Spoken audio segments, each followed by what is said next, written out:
বিস্ফোরক সংকটের কারণে দিনাজপুরের পার্বতীপুরে মধ্যপাড়া পাথর খনিতে অনির্দিষ্টকালের জন্য পাথর উত্তোলন ও খনির কার্যক্রম বন্ধ রেখেছে কর্তৃপক্ষ। বৃহস্পতিবার সকাল থেকে উৎপাদন কার্যক্রম বন্ধ করে দেয়া হয়। মধ্যপাড়া গ্রানাইট মাইনিং কোম্পানি লিমিটেডের ব্যবস্থাপনা পরিচালক প্রকৌশলী ডিএম জোবায়েদ হোসেন জানান, শুধু খনির রক্ষণাবেক্ষণের কাজ চালু থাকবে। দেশের একমাত্র উৎপাদনশীল এ পাথর খনিতে তৈরি হয় পাথরের স্তূপ।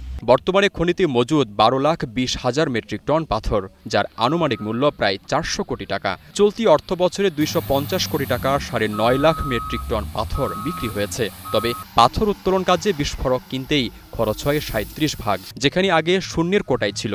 তোমার যে মজুদ আছে প্রায় 12 লক্ষ টনের মতো পাথর মজুদ আছে। এইটির মধ্যে রেলওয়ে ব্লাস্ট আছে 7,15,000 টন, আর বোল্ডার পাথর আছে প্রায় 3.5 লক্ষ টন।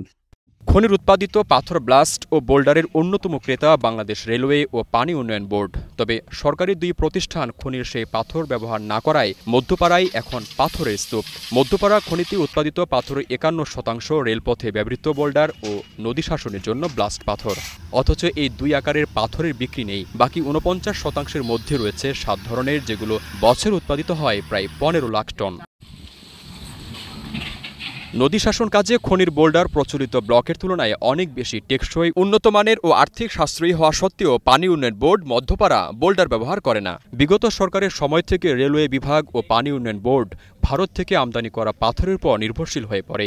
এর ফলে গত 3 বছর ধরে রেলপথে মধ্যপাড়ার ব্লাস্ট ও নদী শাসনে বোল্ডার পাথরের ব্যবহার কমে যায়। মধ্যপাড়া পাথর খনির উপমহাব্যবস্থাপক জানান, মধ্যপাড়ার পাথর যমুনা সেতুতে ব্যবহার হয়নি। রেলপথ ও পানি উন্নয়ন বোর্ড পাথর নিলে মজুদ হতো না। পানি উন্নয়ন বোর্ডের সঙ্গে আলোচনা চলছে, তাদের শিডিউলে আমাদের পাথর রেট অন্তর্ভুক্ত করা হয়েছে এবং আশা করা যায় দ্রুত শুরু করবে। যদি এই দুটো পাথর দেওয়া শুরু হয় তাহলে কোম্পানি আর ভবিষ্যতে সমস্যা হওয়ার কথা না। আমরা যে 2 কোটি টন পাথর ইম্পোর্ট করি, এখানে আমার কিন্তু প্রায় $3.5 বিলিয়ন কিন্তু আমার ফরেন কারেন্সি চলে যায়। সুতরাং এই সমস্যার সমাধানের জন্য ফরেন কারেন্সি সেভের জন্য আমরা আরেকটা খনি করা দরকার। এবার দেশে বৈদেশিক মুদ্রা সাশ্রয়ের জন্য, আর্থসামাজিক অবস্থা উন্নয়নের জন্য প্রয়োজন। বর্তমানে দেশের মেগা প্রজেক্ট বন্ধ থাকায় এ পাথর ব্যবহার হচ্ছে না। তবে সম্প্রতি পশ্চিমাঞ্চল রেলে পাথর ব্যবহার বিষয়ে মধ্যপাড়ার দ্বিমুখী চুক্তি হয়েছে। রেলের পূর্বাঞ্চলে অনুরূপভাবে চুক্তির বিষয়টি চলমান রয়েছে। পানি সম্পদ মন্ত্রণালয়ে আলোচনা চলছে, অচিরেই মধ্যপাড়ার বোল্ডার অন্তর্ভুক্ত হবে। আমদানি করা পাথরের উপর শুল্ক বৃদ্ধি এবং মধ্যপাড়ার পাথরের ট্যারিফ ভ্যালু বৃদ্ধি করা হলে পাথর বিক্রিতে সুবিধা হবে। এতে দেশের একমাত্র ভূগর্ভস্থ পাথর খনিটিকেও বাঁচিয়ে রাখা যাবে।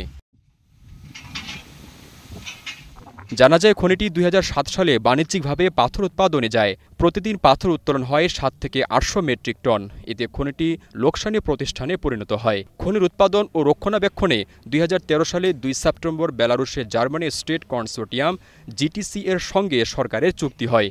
জিটিসি ইউক্রেন, রাশিয়ান ও বেলারুশের সুদক্ষ মাইনিং বিশেষজ্ঞ দল ও দেশীয় শ্রমিক নিয়োগ দিয়ে পাথর খনি থেকে দৈনিক 5,500 মেট্রিক টন পাথর উত্তোলন করে। এর ফলে ঠিকাদারি প্রতিষ্ঠান জিটিসির হাত ধরে গত 2018-19 অর্থ বছর থেকে মধ্যপাড়া পাথর খনিটি লাভের মুখ দেখতে শুরু করে। বর্তমানে সেটি টানা 5 বছর ধরে অব্যাহত রয়েছে।